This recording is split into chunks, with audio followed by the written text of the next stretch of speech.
now what we're learning is that the Ukrainians are having immense success with the Gepard and that kind of vehicle. And so I'm sorry for interrupting, but you brought No, up the Bradley, and they really love the way the Bradley works on the battlefield for them, and they're really fallen in love with the Gepard. it baffles me that anybody has not seen Putin for who he is. He's been very explicit, as you rightly note, about everything that he was intending.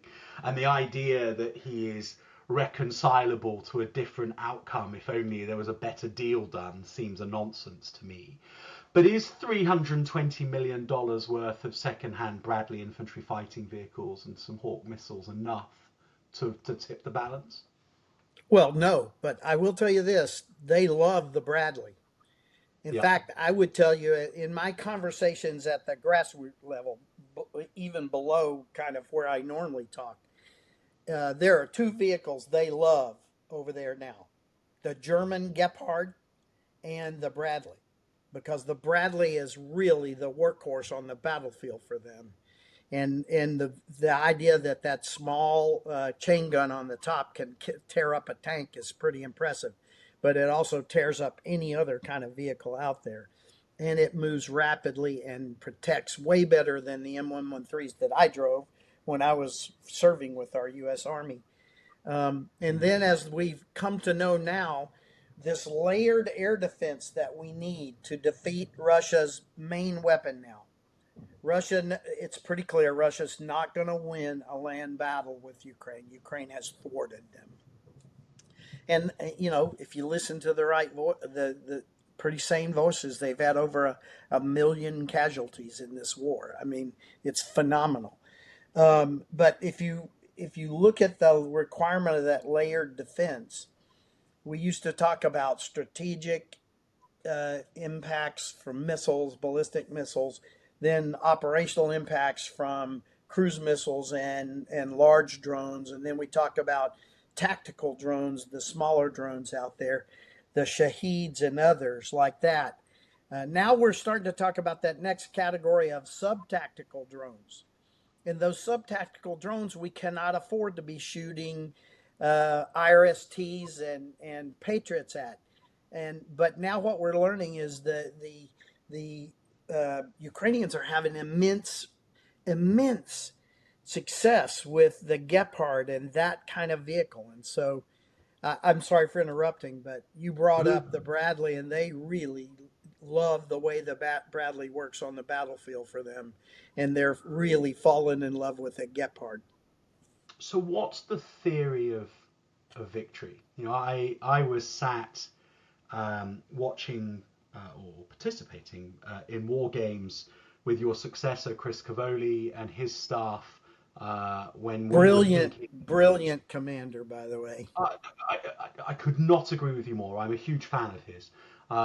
The and the theory of victory that we had when I was last in these war games was that we could, theory one, that we were actually able to sprint at creating, core of Ukrainian army capability that could do NATO tactics and achieve a massive territorial gain that might bring about a military end to the war. That proved to be a bit of a Hail Mary. So then the theory of victory was that a sustained effort over 5 years would transform the Ukrainian military into a NATO-grade military that could then overwhelm the Russians. But I don't think that the aid program since then has matched that ambition, and they are not far enough into that journey for that to be realistic. So I'm sort of scratching around, and I'm not in those meetings anymore. I don't see what the theory of victory now is. So I'm going to disappoint you terribly here, because my theory of victory is way different than that. My theory of victory is when Mr. Putin is convinced he will not win this war, that will be the first step in a victory. Yeah. And he right now absolutely believes he can win this war, because when he looks to the west, he sees soft underbelly. Remember the story that is attributed to Lenin. I'm not a historian, but The story attributed to Lenin is, when you approach your enemy, fix your bayonet and press your bayonet into your enemy's belly. And if it's soft, keep pressing. If it's hard, pull back and reconsider. We have had a soft belly to Russia since 2008. Since 2008, we continue to reward bad behavior. When you reward bad behavior, you get more bad behavior.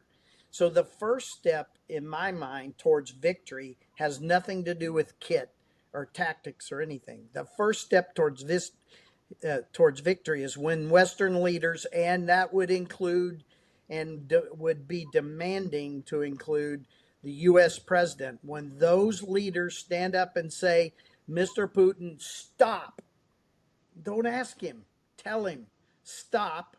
And then the second part of that is loud, proud on every TV, every internet node, everywhere you can. You will not win this war. We will assure you do not win this war. So that's the first step. Mr. Putin has to look to the West and see the hard belly and have to pull that bayonet back and reconsider. And then enabling the army of Ukraine to be more NATO-like in certain areas. Yeah. We in NATO need to become more Ukraine-like in certain areas. But Ukraine's Air Force needs to be a Western Air Force. Ukraine's Navy has whipped the Black Sea Fleet, and they have zero capital ships.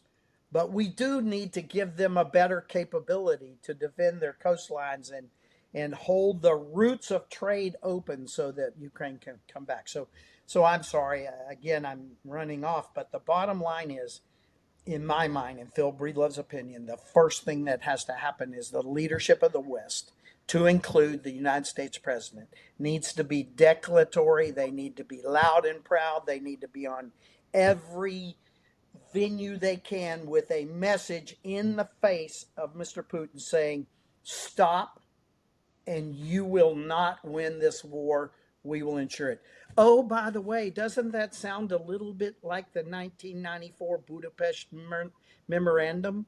Didn't your great country and my great country assure the sovereign borders and the sovereignty of Ukraine?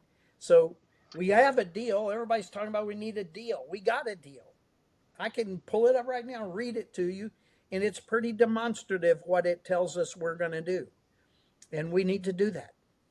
I'm James Heapy. This is Superpowers, the future of global security, here on Times Radio. For more of Times Radio's brilliant geopolitical content, make sure you subscribe to the YouTube channel. But for now, see you next week. Thanks.